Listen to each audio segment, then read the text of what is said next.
कन्हैया तो लड़ते रहते हैं, पर कभी बिहार में भेज दिया जाता है, कभी दिल्ली, और कभी फिर खाली बिठा दिया जाता है। नहीं, खाली हम कभी नहीं बैठते हैं सर। खाली कहीं क्यों बैठेंगे? पढ़े लिखे आदमी हैं, पीएचडी किए हैं, किताब पढ़ लेंगे, दुष्यंत की कविताएं पढ़ लेंगे। खाली क्यों बैठेंगे सर? राजनीति हमारे लिए जो है एक उद्देश्य से है, हम यहाँ पे एक कारण से हैं। राजनीति हमारे लिए महज कैरियर नहीं है। और खाली क्यों बैठेंगे? जनता का काम करने के लिए, लोगों का काम करने के लिए किसी असाइनमेंट का जरूरत थोड़ी होता है, किसी पोस्ट का जरूरत थोड़ी होता है, चुनाव जीतने का जरूरत थोड़ी होता है।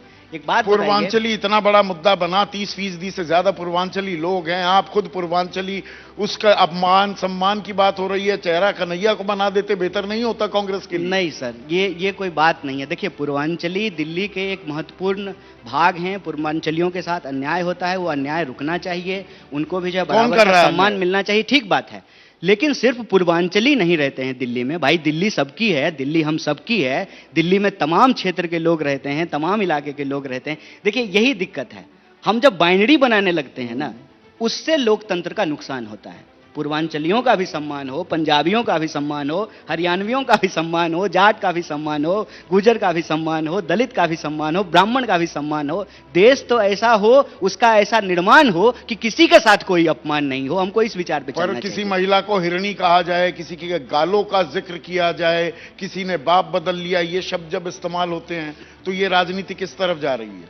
देखिए, राजनीति में ना आजकल गिरने का कंपटीशन है, और जो जितना गिरा हुआ है वो उतने ज्यादा ऊंचे पद पर बैठा हुआ है। ये दुर्भाग्य तो है।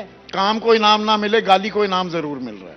हाँ, मैंने आजकल इसी बात पे लोगों का चयन किया जा सकता है कि कौन कितना बदतमीज है।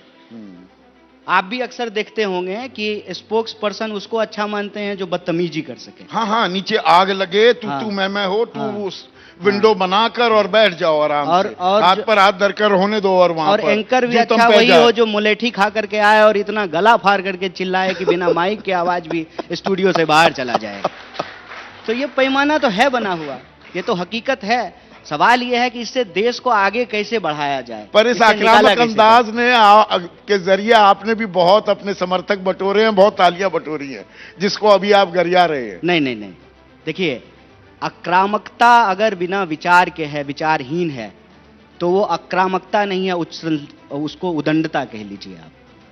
कई बार क्या होता है कि आप जब हकीकत और सच्चाई को जानते हैं तो आपके अंदर एक रेज पैदा होता है, एक गुस्सा पैदा होता है, खून खौलता है सर।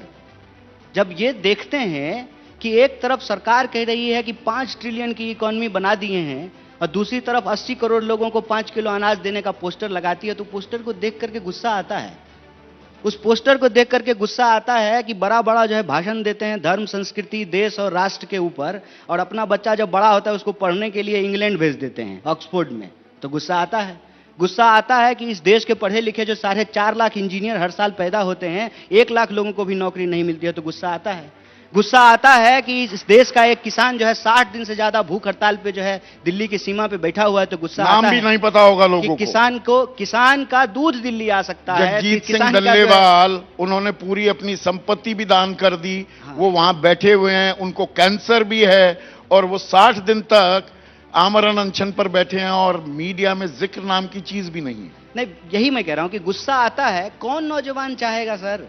हम भी चाहते हैं कि जो है ना, झील सी आंखों पे कविताएं लिखना, लेकिन क्या करें, जब आंखों में दर्द देखते हैं, गाल की झुर्रियां देखते हैं, और मजदूरों का वो हाथ देखते हैं जिस पे ठेला पड़ गया है बिना जिम जाए हुए ही, तो लगता है यह भी तो भारतवासी है ना। आप और हम बराबर हैं सर।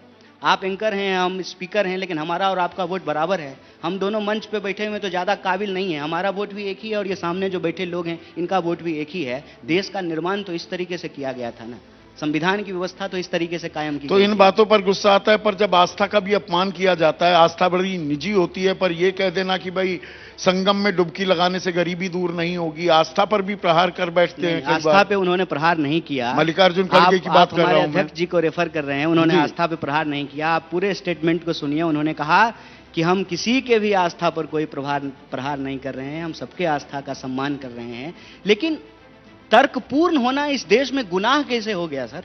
नहीं नहीं, तर्क तो अपनी जगह बिल्कुल ठीक है, पर कोई ईद का मौका हो, कोई मुस्लिम त्योहार हो और वहां नमाज अदा की जा रही हो, आपको नमाज अदा करने से गरीबी दूर नहीं होगी, क्या उसे आप ठीक मानेंगे? देखिए, हम ये कह रहे हैं कि धर्म इंसान का व्यक्तिगत मसला है, धर्म इंसान का जो है व्यक्तिगत आस्था है, धर्म का आचरण करना उसकी स्वतंत्रता है, ठीक है। लेकिन जब आस्था विचार से आस्था प्रचार का रूप ले ले, जब धर्म जो है व्यक्तिगत आचार व्यवहार से राजनीतिक व्यापार का रूप ले ले, तो राजनीतिक व्यक्ति होने के चलते एक तर्कपूर्ण बात तो रखना पड़ेगा ना सर। अब ये कह करके जो है, ये कमजोर कड़ी है क्या, कमजोर नस है कांग्रेस की? ये धर्म और आस्था की चर्चा जहां आती है वो कांग्रेस खुलकर अपनी बात क्या है क्लैरिटी से कहती हुई दिखाई नहीं देती। नहीं, अब कितना क्लैरिटी चाहिए इस वक्त में, जहां पर एक व्यक्ति को उसके धर्म और आस्था के आधार पर उसके राजनीतिक निर्णय को संकुचित करने का, मोड़ने का, कब्जा करने का दौर हो, वहां भी अगर कोई सच बोलने की हिम्मत कर रहा है। और हमने कहा है कि अगर आप वोट दीजिएगा धर्म के नाम पर तो आप स्कूल की इच्छा बंद कर दीजिए, अगर आप वोट दीजिएगा जात के नाम पर तो आप अस्पताल की इच्छा बंद कर दीजिए। वोट देंगे धर्म के नाम पर तो नौकरी कैसे मिलेगी सर? और हमने वोट कहा, धर्म के नाम पर जो आप मांगते हैं, जो पर्चे बांटे जा रहे हैं मुस्लिम बहुल इलाकों में, और उसमें कहा जा रहा है आम आदमी पार्टी पर भरोसा मत करो, ये चुपचाप बैठ गए थे शाहीन बाग को लेकर, सीए को लेकर कुछ नहीं बोले अरविंद केजरीवाल, ये सॉफ्टली, इसमें धर्म के नाम पे नहीं, ये तो मुसलमानों को आप वो कर रहे हैं ना अपनी तरफ आकर। नहीं, एक बात बताइए कि छोड़िए साथ अरविंद केजरीवाल का भरोसे लायक नहीं, ये धर्म की तो राजनीति कर रहे हैं। धर्म की राजनीति नहीं है, हम तो आपके सामने कह रहे हैं खुले तौर पर, धर्म के नाम पर किसी भी व्यक्ति को वोट देना है तो हमको वोट नहीं दीजिए। अगर आपको स्कूल के लिए वोट देना है, अस्पताल के लिए वोट देना है, सड़क के लिए वोट देना है, नौकरी के लिए वोट देना है, महिलाओं के सम्मान के लिए वोट देना है, हमारे कांग्रेस के कूपन में कहीं भी धर्म का जिक्र है क्या? हम कह रहे हैं कि 500 का सिलेंडर मिलेगा सबको, कहां हम वहां धर्म लेकर के आए? हम कह रहे हैं कि 2500 रुपया मिलेगा सारी महिलाओं को, कहां धर्म लेकर के आए? हम कह रहे हैं कि युवाओं को 8,500 का नौकरी देंगे अप्रेंटिस योजना के तहत, कहां धर्म लेकर के आए? हम कह रहे हैं कि 25 लाख तक का जो है सबका हम हेल्थ इंश्योरेंस करवाएंगे, कहां धर्म लेकर के आए हैं? हम कहते हैं कि धर्म हमारा व्यक्तिगत विषय है और यह एक धार्मिक देश है, सबको इस देश में अपने धर्म को मानने की, उसके अनुसार आचरण करने की आजादी है, और ये आजादी हमको हमारा संविधान देता है। अगर संविधान बचेगा तभी हमारा धार्मिक अधिकार करते हैं। राहुल गांधी दिल्ली में वो सीलमपुर ही क्यों चुनते हैं जो मुस्लिम बहुल इलाका है, जहां 60% के करीब मुस्लिम आबादी है? अच्छा, अगर यही बात कहिए कि अगर हम कह दें कि जो है पहली रैली जो है नांगलोई जाट में हुई तो जो है हिंदू बहुल इलाका ही क्यों चुनते हैं?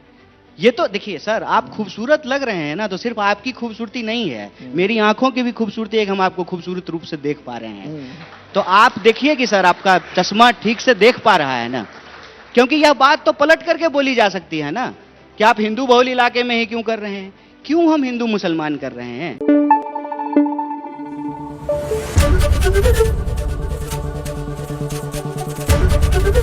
एबीपी न्यूज आपको रखे आगे।